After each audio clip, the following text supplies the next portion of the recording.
Alright, here we have a 2005 Pontiac Grand Am SC. Trying to turn her into a GT, but slowly but surely I'll get there.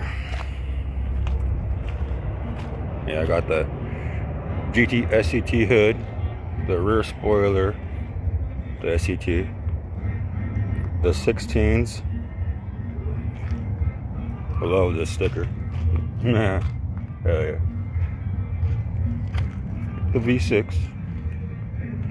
I put this ram air on, and I'm just needing to put on that other intake hose so it doesn't suck up anything, but it sounds cool. It does a little whistle. Yeah, she's seen her days because it's red. Got a lot of fading on the driver's side.